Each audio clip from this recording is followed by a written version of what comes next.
Union in the form of Michel Barnier. Issues pertaining to this separation from the EU which the UK has decided. All issues which involve uncertainty for citizens. We want to ensure reciprocally the rights of both UK and EU citizens. There's also the issue of Ireland, where we've got to preserve stability and the conditions of both the Good Friday Agreement and the Common Travel Area, and of course the issue of the financial settlement. In other words, we've got to settle the accounts, as is done objectively in the case of any separation. So we're not there at this point, and this is something which the ministers agreed upon with me, and as negotiator I will have to go to the European Council and render account to them in a sincere and objective way. And as I said, we have not attained that point as of today. I will scrupulously respect the framework and the mandate which have been granted to me by, or in the form of, the European Council guidelines. Also taking account of the resolution of the European Parliament, I will continue to work patiently, and this is something I reiterated yesterday evening during a working dinner which was organised by President Juncker together with Theresa May.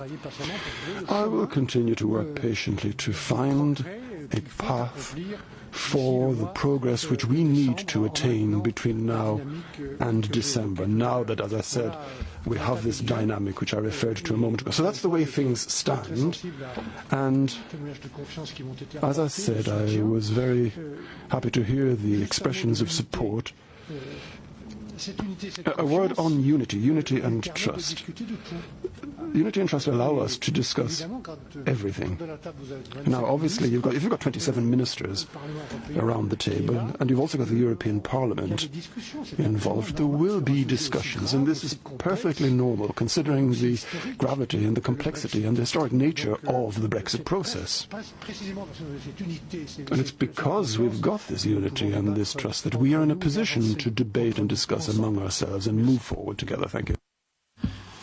Merci beaucoup. As I said in the beginning, we're a bit short on time, so we'll have time for 2 questions. Let's start with Paddy here in the front.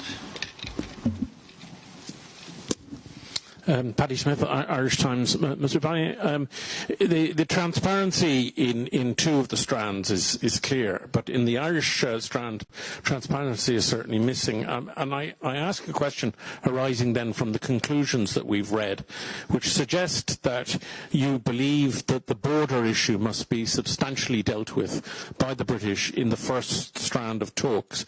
Have you received any kind of offer or suggestions from the British about how they would fulfill that obligation?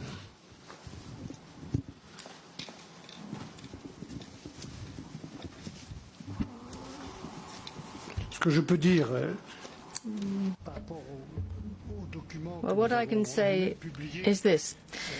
We published a document, and for their part, the British published their own document on Ireland. But I can say this.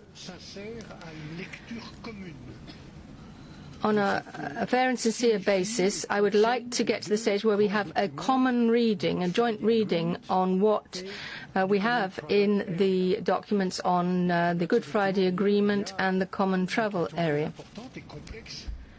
And we also have the very significant and complex area of North-South cooperation, which is involved in all its ramifications. Now, we haven't got through that common reading yet. We have not concluded it. We've set out 6 principles for that common reading of the situation, and those principles were accepted by the United Kingdom. And I hope that in the next few weeks we can get to that stage where we can really take ownership of the respective responsibilities that we have on both sides to preserve the Good Friday Agreement and the Common Travel Area, and find a way towards technical solutions in a second stage, whereby we do not have to rebuild borders, but while fully respecting the integrity of the single market, the internal market. I can't say anything more on that today.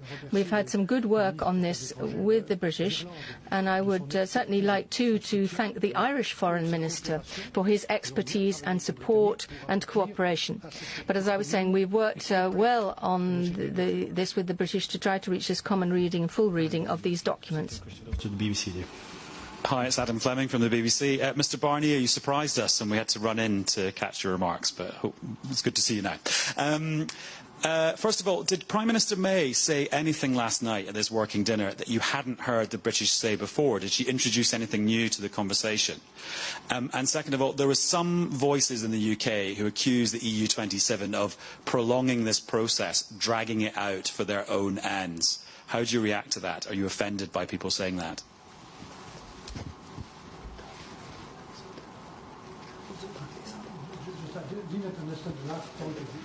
I didn't understand the last point of your question, please. Can you repeat the last point, very last point? So there are some people in the UK suggesting that the EU27 are prolonging this process, dragging it out for their own motives. How do you respond to that accusation? Alors, je ne sais pas en quoi vous a surpris. Oui, en faisant ce point presque, Well, I'm not sure why you were surprised, because we're always happy to meet you here in the press room. We're always happy to meet you, in fact, and have this opportunity. Whenever we've got an opportunity, well, we grasp it, don't we? Secondly, quite honestly, I'm not going to talk about the content of the very useful and cordial discussions we had with President Juncker and Theresa May yesterday, but I would just say this. We did reiterate that everything needs to be done to ensure that the new dynamic as a result of Theresa May's speech in Florence be maintained, and that there's still a lot of work ahead of us.